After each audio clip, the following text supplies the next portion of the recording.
میں نے مشین بند کر کے اپنی جگہ پر رکھی تھی۔ سارے کپڑے دھل چکے تھے۔ آخری کپڑے جو میں نے نچوڑ کر بالٹی میں ڈالے تھے وہ میں چھت پر پھیلانے کے لیے آ گئی تھی۔ تار پر کپڑے پھیلانے کے دوران میری نظر ساتھ والے گھر پر پڑی تھی، جس کی چھت پر کھڑا وہ لڑکا اشارے سے مجھ سے میرا نمبر مانگ رہا تھا۔ اسے دیکھ کر مجھے ٹھنڈے پسینے آنے لگے، دل گھبرانے لگا۔ بری طرح سے میں پریشان ہو گئی تھی۔ اگر کسی نے دیکھ لیا تو بات کا بتنگڑ بن جائے گا، نہ جانے سب لوگ میرے بارے میں کیا سوچیں گے۔ یہ لڑکا ہے، اسے تو کوئی کچھ نہیں کہے گا، اس پر تو کوئی آنچ بھی نہیں آئے گی، جبکہ میری عزت پر دھبا لگ جائے گا۔ میں جلدی سے سارے کپڑے تار پر پھیلا کر اترنے لگی تھی جب سامنے سے تائی اوپر آ گئی۔ ان کی نظر لڑکے پر پڑ گئی۔ ان کے ماتھے پر شکنوں کا جال بچھ گیا تھا، چہرے کے تاثرات بگڑ گئے تھے۔ انہوں نے مجھے چٹیا سے پکڑا اور گھسیٹتے ہوئے مجھے صحن میں لے کر آ گئیں۔ حرافہ عورت، کیا کر رہی تھی تم؟ یہ تمہارا عاشق ہے، تمہارے چال چلن ٹھیک نہیں ہے۔ شریفوں کا محلہ ہے بی بی، ہم شریف لوگ ہیں۔ تمہارے تایا سے میں پوچھتی ہوں کہ کیوں اس لڑکی کو گھر میں لے کر آ گئے؟ میری بچیاں ہیں، ان پر اس کا برا اثر پڑے گا۔ تائی کے منہ میں جو آ رہا تھا وہ بولے جا رہی تھی۔ اسی دوران تایا بھی گھر آ گئے۔ انہوں نے جب مجھے تائی سے مار کھاتے دیکھا تو وہ فوراً سے میری طرف لپکے۔ ارے کیا ہو گیا تمہیں؟ کیوں اس بیچاری پر ظلم کر رہی ہو؟ کیوں اسے مار رہی ہو؟ خدا کے قہر سے ڈرو۔ تایا کا یہ کہنا ہی غضب ہو گیا تھا۔ ہاں، آپ تو اس گند کی پوٹلی کو اٹھا کر یہاں پر لے کر آ گئے ہیں۔ سارا دن میں ہی گھر میں ہوتی ہوں، میں ہی جلتی کڑتی ہوں، آپ کو کیا پتا یہ کیا کیا گل کھلاتی رہتی ہے۔ ابھی بھی چھت پر کسی لڑکے سے اشارے سے بات کر رہی تھی، وہ تو میں نے پکڑ لیا۔ تائی تو صاف جھوٹ بول رہی تھی۔ میں نے اپنی صفائی میں بولنے کی بہت کوشش کی۔ تایا ایسی بات نہیں ہے، تائی کو غلط فہمی ہوئی ہے، میں تو اس لڑکے کو جانتی بھی نہیں ہوں، میری اس سے کبھی بات بھی نہیں ہوئی۔ تایا نے مجھے کمرے میں بھیج دیا۔ تمہاری تائی کا دماغ خراب ہو گیا ہے، جو اس کے منہ میں آتا ہے بولتی جاتی ہے۔ باقی کا وقت میں نے اپنے کمرے میں ہی گزارا تھا۔ سزا کے طور پر تائی نے مجھے کھانا بھی نہیں دیا تھا۔ بھوک سے میرے پیٹ میں چوہے دوڑ رہے تھے۔ اگلے دن جا کر تائی کا غصہ ٹھنڈا ہوا تو انہوں نے مجھ سے بات تو کی مگر کھانے کو کچھ بھی نہیں دیا۔ کہنے لگی کہ یہ تمہاری سزا ہے کہ شام تک تم اسی طرح سے بھوکی پیاسی رہو گی۔ تمہاری وجہ سے تمہارے تایا نے مجھے ڈانٹا ہے، آج سے پہلے ایسا کبھی نہیں ہوا تھا اور یہ سب تمہاری وجہ سے ہوا ہے، اسی لیے تمہیں اس کی سزا بھی ملے گی۔ دوپہر کا وقت تھا اور اب تو میری ہمت بھی جواب دے گئی تھی۔ تائی کہنے لگی کہ میں نے سکینہ درزن کو کپڑے سلائی کرنے کے لیے دیے تھے، تم اس سے جا کر کپڑے لے آؤ، واپس آؤ گی تو تمہیں کھانا بھی دے دوں گی۔ وہ جیسے مجھ پر احسان کرتے ہوئے بولی تھی۔ میں فوراً سے گھر سے نکل کر باہر آ گئی تھی۔ سوچا کہ جلدی سے درزن سے کپڑے لے کر گھر آؤں تاکہ کچھ کھانے کو ملے۔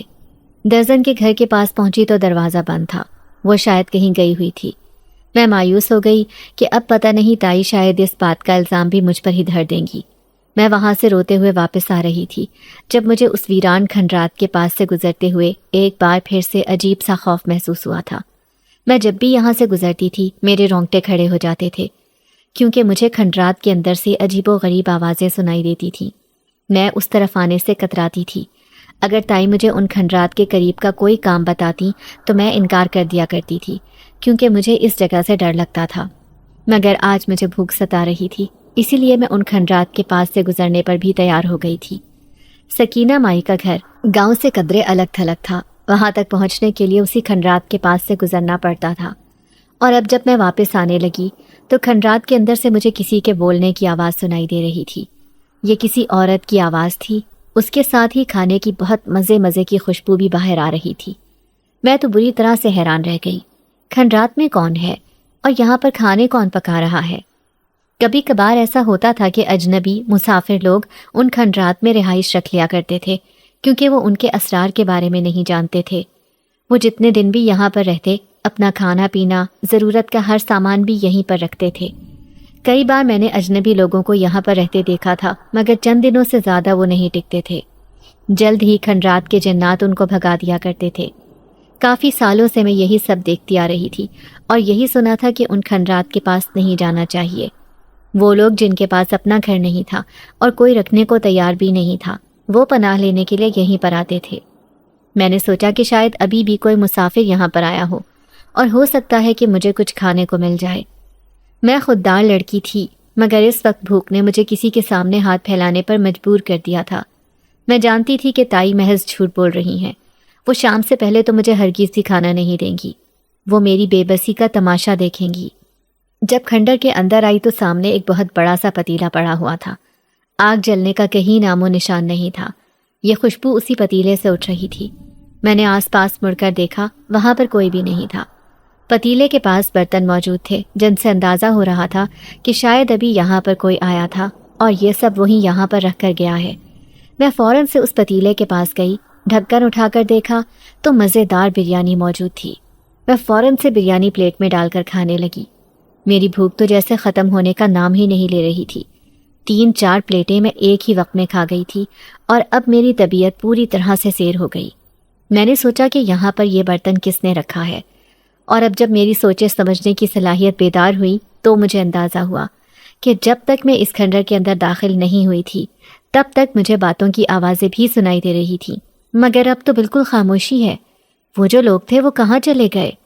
مجھ پر نیند بھی طاری ہونے لگی تھی، طبیعت بوجھل بوجھل سی ہونے لگی تھی۔ میں نے سوچا کہ گھر جا کر مجھے تائی تو آرام کرنے نہیں دیں گی، یہی کہیں گی کہ گھر کے کاموں میں مصروف رہو، جبکہ اب کھانا کھانے سے مجھ پر عجیب سا بوجھل پن طاری ہو گیا تھا۔ آنکھوں میں غنودگی چھائی ہوئی تھی، میرے لیے اپنی آنکھیں کھلی رکھنا ممکن نہیں تھا۔ میں کھنڈر کے اندرونی حصے میں آ گئی، وہاں زمین پر گدا بچھا ہوا تھا۔ میں اس گدے پر آرام کرنے کے لیے لیٹ گئی، سوچا کہ تھوڑی دیر نیند پوری کر لوں گی، پھر واپس گھر چلی جاؤں گی، تائی سے کوئی بھی بہانہ کر دوں گی۔ میں یہی سب سوچتے سوچتے سو گئی تھی۔ کسی کے رونے کی آواز پر میری آنکھ کھلی تھی۔ کھنڈر میں دیے کی روشنی جل رہی تھی اور یہ دیے اس کمرے کے ہر کونے میں موجود تھے۔ مجھ سے کچھ فاصلے پر بھی ایک بڑا سا دیا جل رہا تھا۔ پورا کمرہ ان کی روشنی میں بڑا ہی پراسرار سا نظر آ رہا تھا۔ اب جب میری اپنے پاس نظر پڑی تو میں ہڑبڑا کر رہ گئی۔ وہاں پر ایک چھوٹا سا بچہ بیٹھا بری طرح سے رو رہا تھا۔ میں نے بے ساختہ اسے اپنی گود میں اٹھا لیا۔ میری گود میں آنے کی دیر تھی کہ وہ بچہ بالکل خاموش ہو گیا، پھر میرے چہرے کی طرف دیکھنے لگا۔ کسی بچے کو اپنی گود میں لینا، اس کو اٹھانا میرے لیے ایک انوکھا تجربہ تھا۔ مجھے اس بچے سے عجیب سی انسیت ہونے لگی تھی۔ میں نے دیکھا کہ ساتھ ہی دودھ پڑا ہوا تھا۔ میں نے وہ فیڈر بچے کو دیا اور دودھ پی کر وہ وہیں پر سو گیا۔ میں اپنی جگہ سے اٹھی اور جب کمرے سے باہر آئی تو میرے منہ سے چیخ نکل گئی تھی، کیونکہ ہر طرف اندھیرا چھایا ہوا تھا۔ میں بری طرح سے ڈر گئی کہ اب میں گھر کیسے جاؤں گی۔ تائی تو ویسے بھی مجھ پر الزام لگاتی ہیں، وہ مجھ پر طرح طرح کے بہتان باندھتی ہیں۔ وہ تو مجھے زندہ نہیں چھوڑے گی، وہ تو نہ جانے میرے بارے میں کیا سوچیں گی اور تایا کو بھی کیا کہیں گی۔ میں تو بری طرح سے حواس باختہ ہو گئی تھی کہ اتنی دیر میں سوتی رہی اور مجھے پتہ ہی نہیں چلا۔ میں جب واپس سے اندر آئی تو دیکھا کہ وہ بچہ تو اپنی جگہ پر سو رہا تھا، مگر وہ میری نیندیں اڑا گیا تھا۔ میرا دماغ کچھ سوچنے پر تیار ہوا تو میں نے کمرے پر ایک تائرانہ نگاہ ڈالی۔ یہ دیے یہاں پر کس نے جلائے اور یہ بچہ کس کا ہے؟ کون اسے یہاں پر رکھ کر گیا ہے؟ سوچ سوچ کر میں پاگل ہو رہی تھی۔ کون آیا تھا یہاں پر میرے سوتے وقت؟ اور میں اتنی گہری نیند میں تھی کہ مجھے پتہ ہی نہیں چلا۔ میری نیندیں، سکون، چین سب کچھ اڑ گیا تھا۔ بار بار تایا کی طرف دھیان جا رہا تھا کہ وہ میرے بارے میں سوچ سوچ کر کتنا پریشان ہو رہے ہوں گے، اور یہ بچہ کتنا معصوم ہے۔ پتہ نہیں اس کی ماں کہاں ہے، اسے کیوں چھوڑ کر چلی گئی۔ میں نے بچے کو بے ساختہ خود میں بھینچ لیا تھا۔ کہتے ہیں کہ نیند انسان کو کانٹوں پر بھی آ جاتی ہے۔ ایک بار پھر سے میں نیند کی وادیوں میں اتر گئی تھی۔ اب جب میری آنکھ کھلی تو وہ بچہ ابھی بھی میرے بغل میں ہی سو رہا تھا۔ دن کا اجالا اب ہر طرف پھیل چکا تھا۔ اس بچے کو لینے کے لیے ابھی تک کوئی بھی نہیں آیا تھا۔ مجھے بھوک کا احساس ہونے لگا تھا۔ دیکھا کہ وہ بریانی کا پتیلا اپنی جگہ پر پڑا ہوا تھا اور اس میں گرم گرم بریانی تھی۔ میں تو حیران ہی رہ گئی، کل سے یہ برتن یہاں پر پڑا ہوا ہے اور ابھی تک اس میں گرم گرم بریانی موجود ہے۔ آخر اس کا راز کیا ہے؟ کیا دوبارہ سے کسی نے یہ گرم کی تھی؟ اور میں اتنی مدہوش ہو کر کیسے سو سکتی ہوں کہ کسی کے آنے جانے پر میری آنکھ ہی نہ کھلے؟ وہ بچہ بہت رو رہا تھا۔ میں پھر اسے اٹھا کر ٹہلنے لگی تھی، ساتھ ساتھ یہ بھی سوچے جا رہی تھی کہ اب کیا کروں، گھر کیسے جاؤں، تائی کو کیسے بتاؤں کہ میں اس کھنڈر میں آ کر سو گئی تھی۔ وہ تو اب مجھے کبھی بھی قبول نہیں کرے گی، اور پتہ نہیں تایا بھی مجھ پر یقین کریں گے یا نہیں۔ اوپر سے یہ بچہ، اسے میں اکیلا چھوڑ کر کیسے جاؤں گی؟ کھنڈر تو بالکل ویران ہے، یہاں پر کوئی دروازہ نہیں، کوئی کھڑکی نہیں ہے۔ جنگل میں سے اگر کوئی جانور یہاں پر آ گیا تو وہ بچے کو نقصان بھی پہنچا دے گا۔ میں اس بچے کو اکیلا چھوڑ کر کیسے جا سکتی ہوں؟ ایک دن میں ہی مجھے اس بچے سے شدید محبت ہو گئی تھی۔ اسے میں خود سے دور نہیں رکھ سکتی تھی، مگر اسے اپنے ساتھ لے کر بھی نہیں جا سکتی تھی۔ اگر بچے کی غیر موجودگی میں اس کی ماں یہاں پر آ جاتی اور اگر وہ اپنے بچے کو غیر موجود پاتی تو اس کا کیا حال ہوتا؟ میں ایک ماں کو اس کے بچے سے دور نہیں کر سکتی تھی۔ میں نے سوچا کہ ابھی میں یہاں پر رہ کر اس کی ماں کے آنے کا انتظار کرتی ہوں۔ میرے کھانے کے لیے بریانی کا پتیلا موجود تھا اور بچے کے لیے دودھ بھی پڑا ہوا تھا۔ مجھے اس چیز کی بالکل فکر نہیں تھی۔ حیرت مجھے اس بات پر تھی کہ ابھی تک گاؤں کا کوئی بھی انسان اس طرف کیوں نہیں آیا تھا۔ میری موجودگی کے بارے میں ابھی تک کسی کو پتہ نہیں چلا تھا۔ شاید یہی بات میرے حق میں صحیح تھی۔ 2-3 دن اسی طرح سے گزر گئے تھے۔ نہ اس بچے کو کوئی لینے کے لیے آیا اور نہ ہی وہاں پر میں نے کسی اور انسان کو دیکھا، مگر وہ بریانی اب بھی بالکل تازہ اور گرم گرم پتیلے میں تھی اور وہ دودھ بھی ویسا ہی نیم گرم تھا جیسا وہ بچہ پیتا تھا۔ اب تو مجھے ڈر لگنے لگا تھا۔ میں نے خوفزدہ سی نظر اس کھنڈر کے کمرے پر ڈالی تھی جہاں پر میں اس بچے کے ساتھ رہ رہی تھی۔ مجھے ڈر لگنے لگا تھا اور میرے دل میں یہ بات بیٹھ گئی تھی کہ ہو نہ ہو یہ سب اس کھنڈر میں رہنے والے جنات ہی کر رہے ہیں، کیونکہ وہ یہاں پر رہنے والوں پر اپنی موجودگی آشکار کرتے تھے، انہیں خوفزدہ بھی کرتے تھے، لیکن انہوں نے تو مجھے کسی قسم کے خوف میں مبتلا نہیں کیا تھا، نہ ہی مجھے کوئی نقصان پہنچایا تھا۔ مگر جس طرح سے شام ہوتے ہی میری آنکھیں بند ہو جاتی تھیں اور جب آنکھ کھلتی تو ہر طرف دیے جل رہے ہوتے تھے اور پھر یہ صبح اپنی جگہ سے غائب ہوتے، کھانے کا بھی ہر وقت گھر میں گرم رہنا، جبکہ ایک دن کھانا اگر پڑا رہے تو باسی ہو جاتا ہے، تو ایسا کیسے ممکن تھا؟ اور کھانے کی خوشبو تو اتنی تھی کہ میں دور سے اس کی طرف کھنچی ہوئی آئی تھی، تو کیا باقی لوگوں تک اس کی خوشبو نہیں پہنچ رہی تھی؟ کیوں؟ اب میں نے سوچا کہ اب میں زیادہ دیر تک اس کھنڈر میں نہیں رہ سکتی، یہاں پر ساری زندگی میں نہیں گزار سکتی، مجھے اس بچے کو لے کر اپنے گھر واپس جانا چاہیے۔ میں جانتی تھی کہ تائی تو کبھی بھی اسے قبول نہیں کریں گی، قبول تو وہ شاید اب مجھے بھی نہیں کریں گی، مگر قسمت کو آزمانے میں کیا حرج تھا؟ میں اسے لے کر باہر آ گئی تھی۔ گاؤں کا جو بندہ بھی مجھے دیکھ رہا تھا اس کی آنکھوں میں حیرت کے ساتھ ساتھ میرے لیے حقارت بھی تھی۔ پتہ نہیں سب لوگوں کے اتنے عجیب تاثرات کیوں تھے۔ میں جب گھر آئی تو دروازہ اندر سے بند تھا، تائی کے زور زور سے بولنے کی آوازیں آ رہی تھیں۔ پھر جب اس نے دروازہ کھولا تو مجھے دیکھ کر اس کی آنکھیں پھٹی کی پھٹی رہ گئیں۔ پھر میرے ہاتھ میں بچہ دیکھ کر تو اس کا غصے کے مارے برا حال ہو گیا تھا۔ کیوں آئی ہو یہاں پر؟ جس کے ساتھ اتنے وقت تک منہ کالا کرتی رہی ہو ابھی بھی اس کے ساتھ ہی رہتی، اور یہ گند کی نشانی جس کی ہے اسے تو تم نے کسی تمغے کی طرح خود کے ساتھ سجایا ہوا ہے، جیسے کوئی بہت بڑا کارنامہ سر انجام دیا ہے۔ تائی کے لہجے میں حقارت تھی، اندر سے تایا کے بولنے کی آواز آ رہی تھی۔ کون ہے باہر؟ انہوں نے تائی کو ایک طرف ہٹایا اور مجھے دیکھ کر وہ بھی حیران رہ گئے۔ جب میں گھر کے اندر آئی تو تائی کا غصے کے مارے برا حال تھا۔ تایا بمشکل انہیں خاموش کروا رہے تھے۔ وہ مجھے کہنے لگے کہ تم کہاں چلی گئی تھی؟ مانا کہ تمہارے ساتھ میری بیوی کا رویہ ٹھیک نہیں تھا، مگر بیٹا تمہیں پھر بھی ایسا نہیں کرنا چاہیے تھا، تمہیں گھر سے نہیں بھاگنا چاہیے تھا۔ پورے 1 سال تک تم گھر سے غائب رہی ہو اور اب آئی ہو تو اس بچے کے ساتھ۔ مجھے بتاؤ کہ اتنا عرصہ تم کہاں پہ رہی ہو؟ کس کے ساتھ تم نے شادی کی اور کہاں ہے تمہارا شوہر؟ تایا کی بات پر میرا منہ کھلے کا کھلا رہ گیا تھا۔ شادی؟